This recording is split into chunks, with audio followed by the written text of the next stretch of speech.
ஹரஹர சங்கர ஜெய் ஜெய் சங்கர. ரொம்ப நாளைக்கு முன்னாடி ஒரு பறவை பாலை நிலத்தில் ரொம்ப கஷ்டப்பட்டு வாழ்ந்துட்டு இருந்தது. பாலைவனத்தோட வெப்பத்தினால அதோட சிறகுகள்லாம் உதிர்ந்து போச்சு. சாப்பிட ஆகாரமோ குடிக்க தண்ணியோ இல்லாமல் ரொம்ப கஷ்டப்பட்டுடுது. ஒரு நாள் ஒரு வான தூதர் அந்த பாலைவனத்தை கடந்து போகிறத அந்த பறவை பார்த்துது. அவர்கிட்ட எங்கே போகிற அப்படின்னு கேட்டுது. இறைவனை சந்திக்க போகிறேன் அப்படின்னு அவரும் பதில் சொன்னார். உடனே அந்த பறவை, நான் ரொம்ப கஷ்டத்தில் இருக்கேன், என்னோட கஷ்டங்கள்லாம் எப்போ முடியும்னு இறைவனை கேட்டு சொல்லுங்கோ அப்படின்னு அந்த வான தூதரை கேட்டுண்டுது. கண்டிப்பாக கேட்டு சொல்கிறேன் அப்படின்னு அந்த வான தூதர் சொல்லிட்டு போனார்.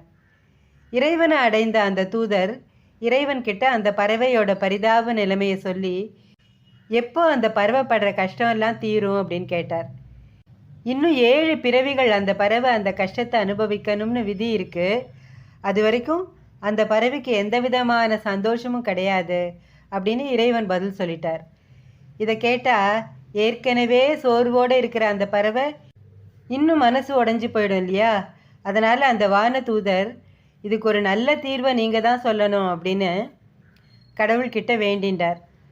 கடவுள் மனசு இறங்கி ஒரு மந்திரத்தை திரும்பி திரும்பி சொன்னால் நன்மை விளையும்னு சொல்லி அந்த மந்திரத்தை சொல்லி கொடுத்தார். நடப்பது அனைத்தும் நன்மைக்கே, அனைத்திற்கும் நன்றி நன்றி நன்றி. இதுதான் அந்த மாமந்திரம். கடவுள் சொல்லி கொடுத்த அந்த மந்திரத்தை வானதூதர் அந்த பறவைக்கு சொல்லிட்டு போயிட்டார். 7 நாட்களுக்கு அப்புறம் அந்த வானதூதர் அந்த பாலைவனத்தை மறுபடியும் கடந்து சென்றப்போ அந்த பறவை ரொம்ப சந்தோஷமாக இருக்கிறத பார்த்தார். அதோட உடம்புல சிறகுகள்லாம் முளைச்சிருந்தது. அந்த பாலை நிலத்தில் ஒரு சின்ன செடி கூட முளைச்சிருந்தது. ஒரு சின்ன நீர்நிலை கூட அங்கே இருந்தது. சந்தோஷமாக அங்கேயும் இங்கேயும் அந்த பறவை அலைஞ்சு திரிஞ்சுட்டு இருந்தது. வான தூதருக்கு மகா ஆச்சரியம். 7 பிறவிகளுக்கு இன்பமே இல்லைன்னு இறைவன் சொன்னாரே, இன்னைக்கு எப்படி இது சாத்தியமாச்சுன்னு அதே கேள்வியோடு இறைவனை பார்க்க போகிறார். இறைவன் கிட்ட கேள்வியை கேட்டப்போ அவர் சொன்ன பதில் இதுதான்.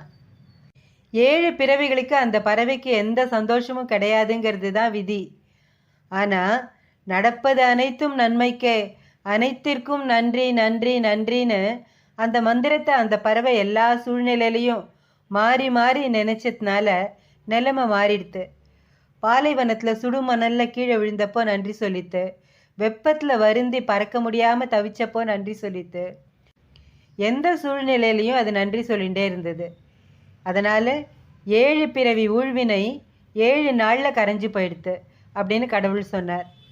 அந்த பறவை மாதிரி நம்ம வாழ்க்கையிலையும் ஏகப்பட்ட பிரச்சனைகள், ஒவ்வொருத்தருக்கும் ஒவ்வொரு மாதிரியான பிரச்சனை. நாம் அந்த கஷ்டத்தையே நினச்சிட்டு சோர்ந்து போயிடுறோம். கஷ்டத்தை எல்லாம் மறந்து எப்போ நடப்பது அனைத்தும் நன்மைக்கே, அனைத்துக்கும் நன்றி நன்றி நன்றின்னு நினைக்கிறோமோ அன்றைக்கி கஷ்டம் மாறி சந்தோஷம் வந்துடும். நல்லதையே நினைப்போம், நல்லதையே பேசுவோம், நல்லதையே செய்வோம், நல்லது மட்டுமே நடக்கும். ஹரஹர சங்கர ஜெய் ஜெய் சங்கர.